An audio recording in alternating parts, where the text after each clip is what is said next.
नमस्ते दोस्तों। आज हम बात करेंगे एक ऐसे व्यक्तित्व की जिन्होंने न केवल भारत के उद्योग जगत को नई ऊंचाइयों तक पहुंचाया, बल्कि अपनी सादगी, मानवता और दूरदर्शिता से हर भारतीय के दिल में जगह बनाई है। जी हाँ, हम बात कर रहे हैं टाटा समूह के पूर्व अध्यक्ष रतन नवल टाटा जी की। रतन टाटा की कहानी संघर्ष और दृढ़ संकल्प की कहानी है। प्रसिद्ध टाटा परिवार में जन्मे रतन टाटा की शुरुआती जिंदगी बदलावों से भरी थी। जब वह छोटे थे, तभी उनके माता-पिता अलग हो गए, जिससे उनमें संवेदनशीलता का गहरा भाव पैदा हुआ। चुनौतियों के बावजूद शिक्षा उनके लिए सबसे महत्वपूर्ण रही। उन्होंने मुंबई के प्रतिष्ठित कैथेड्रल और जॉन कॉनन स्कूल में पढ़ाई की। बाद में उन्होंने कॉर्नेल यूनिवर्सिटी से उच्च शिक्षा प्राप्त की, जिससे उनके दृष्टिकोण का विस्तार हुआ। वास्तुकला में रतन टाटा की रुचि ने उन्हें कॉर्नेल के college of architecture, art and planning में पढ़ाई करने के लिए प्रेरित किया। इस अनुभव ने उनकी रचनात्मकता और समस्या समाधान कौशल को निखारा। कॉर्नेल के बाद उन्होंने व्हार्टन स्कूल में दाखिला लिया। इस शिक्षा ने उन्हें कॉर्पोरेट जगत की जटिलताओं से निपटने के लिए तैयार किया। रतन टाटा भारत लौट आए और टाटा ग्रुप में शामिल हो गए। उन्होंने टाटा स्टील के शॉप फ्लोर से शुरुआत की। इस विनम्र शुरुआत ने उन्हें कड़ी मेहनत का महत्व सिखाया और समूह के संचालन का प्रत्यक्ष अनुभव दिया। टाटा स्टील में रतन टाटा के शुरुआती वर्ष सीखने की एक अग्नि परीक्षा थे। उन्होंने ब्लू कॉलर कर्मचारियों के साथ काम करने की चुनौतियों का सामना किया और अमूल्य अंतर्दृष्टि प्राप्त की। उनके समर्पण पर किसी का ध्यान नहीं गया और वे तेजी से रैंक में आगे बढ़ते गए। 1970 उन्हें national radio and electronics company Nelco का नेतृत्व सौंपा गया था। कंपनी महत्वपूर्ण चुनौतियों का सामना कर रही थी, जो उनके नेतृत्व क्षमताओं की परीक्षा ले रही थी। नेल्को को सफलतापूर्वक पटरी पर लाने में उनकी सफलता ने उनके व्यावसायिक कौशल का प्रदर्शन किया।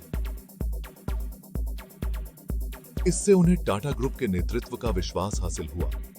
इस अवधि ने टाटा ग्रुप के उनके भविष्य के नेतृत्व की नींव रखी। रतन टाटा को टाटा मोटर्स का चेयरमैन नियुक्त किया गया। भारतीय ऑटोमोटिव उद्योग में परिवर्तन हो रहा था। उनके नेतृत्व में टाटा मोटर्स ने प्रतिष्ठित टाटा इंडिका को लॉन्च किया, जो भारत की पहली स्वदेशी रूप से डिजाइन की गई यात्री कार थी। इंडिका रतन टाटा के दृष्टिकोण और दृढ़ संकल्प का प्रमाण थी। वह भारतीय इंजीनियरिंग की क्षमता में विश्वास करते थे और भारतीय उपभोक्ताओं की जरूरतों को पूरा करना चाहते थे। रतन टाटा का दृष्टिकोण भारत की सीमाओं से परे था। उन्होंने अंतर्राष्ट्रीय बाजारों में टाटा मोटर्स के विस्तार का नेतृत्व किया। इसमें 2008 में फोर्ड से जगुआर और लैंड रोवर का अधिग्रहण शामिल था। कई उद्योग विशेषज्ञों को संदेह था, लेकिन इन ब्रांडों में उनका विश्वास एक विजयी फॉर्मूला साबित हुआ। इन अधिग्रहणों ने टाटा मोटर्स को एक वैश्विक ऑटोमोटिव कंपनी में बदल दिया। चेयरमैन के रूप में रतन टाटा का कार्यकाल साहसिक कदमों से भरा रहा। 2008 में रतन टाटा ने दुनिया की सबसे सस्ती कार टाटा नैनो का अनावरण किया।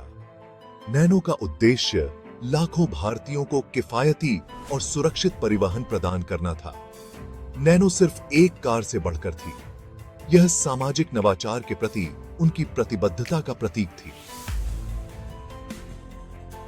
परोपकार और सामाजिक न्याय के प्रति उनकी अटूट प्रतिबद्धता वास्तव में प्रेरणादायक है। समाज को वापस देने में रतन टाटा का विश्वास टाटा समूह के लोकाचार में गहराई से समाया हुआ है। टाटा ट्रस्ट अनगिनत भारतीयों के जीवन को बेहतर बनाने में सहायक रहे हैं। उनके नेतृत्व में टाटा ट्रस्ट ने शिक्षा, स्वास्थ्य सेवा, गरीबी उन्मूलन और आपदा राहत में महत्वपूर्ण योगदान दिया है। परोपकार के प्रति रतन टाटा की प्रतिबद्धता वित्तीय योगदान से कहीं आगे तक फैली हुई है। वह रणनीतिक दिशा और मार्गदर्शन प्रदान करते हुए टाटा ट्रस्ट के काम में गहराई से शामिल हैं। उनके व्यावहारिक दृष्टिकोण और फर्क करने की वास्तविक इच्छा ने कई लोगों को प्रेरित किया है।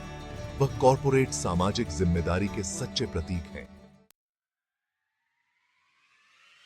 रतन टाटा का जीवन दृष्टि, सत्यनिष्ठा और करुणा की शक्ति का प्रमाण है।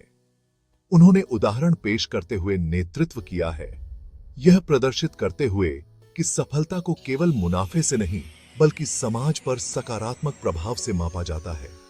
सेवानिवृत्त होने के बाद भी वह सक्रिय रूप से विभिन्न पहलों में शामिल हैं, युवा उद्यमियों को सलाह देते हैं और सामाजिक कार्यों का समर्थन करते हैं। नवाचार के प्रति उनका जुनून और दुनिया को एक बेहतर जगह बनाने की प्रतिबद्धता प्रेरित करती रहती है। रतन टाटा की विरासत हमेशा भारतीय उद्योग और समाज सेवा के इतिहास में अंकित रहेगी। वह उद्यमिता की सच्ची भावना का प्रतीक हैं, व्यावसायिक कौशल को सामाजिक जिम्मेदारी की गहरी भावना के साथ जोड़ते हैं